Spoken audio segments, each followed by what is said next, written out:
شب برات اسلامی سال کے ایک اہم موقع پر آتی ہے جو شعبان المعظم کی 15ویں رات ہے۔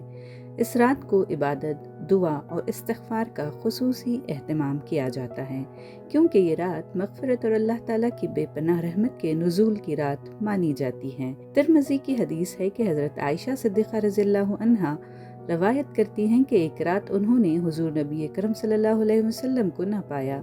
جب تلاش کیا تو آپ صلی اللہ علیہ وسلم جنت البقیع میں تشریف فرما تھے۔ آپ صلی اللہ علیہ وسلم نے فرمایا کہ اللہ تعالیٰ اس رات آسمان دنیا پر تجلی فرماتا ہے اور بنی کلب کی بکریوں کے بالوں سے زیادہ لوگوں کی مغفرت فرماتا ہے۔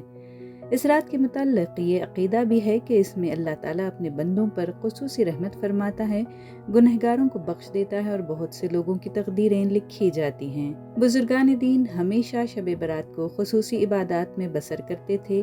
روایات کے مطابق حضرت عمر بن عبدالعزیز رحمۃ اللہ علیہ بھی اس رات عبادت کا خصوصی اہتمام کرتے تھے۔ قدیم مکی روایات کے مطابق اہل مکہ شب برات کی رات مسجد الحرام میں حاضر ہو کر نوافل ادا کرتے، طواف کعبہ کرتے، قرآن کی تلاوت میں مشغول رہتے اور زمزم پیتے۔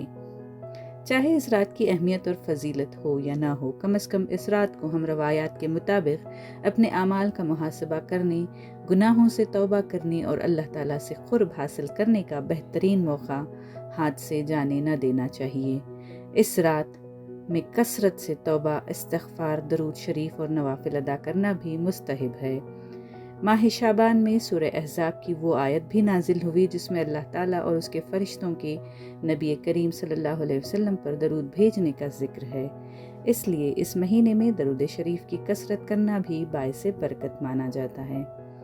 اس رات میں نبی کریم صلی اللہ علیہ وسلم کا جنت البقیع جانا اس بات کی دلیل ہے کہ اس رات اپنے مرحومین کو یاد کرنا اور ان کے لیے ایصال ثواب کرنا بھی مستحب عمل ہے۔ ماننے والوں کے لیے شب برات اللہ تعالیٰ کی رحمت، مغفرت اور برکتوں کی رات ہے۔ یہ ہمیں زندگی کو بہتر بنانے، توبہ کرنے اور عبادات میں مزید خشوع و خضوع پیدا کرنے کی ترغیب دیتی ہے۔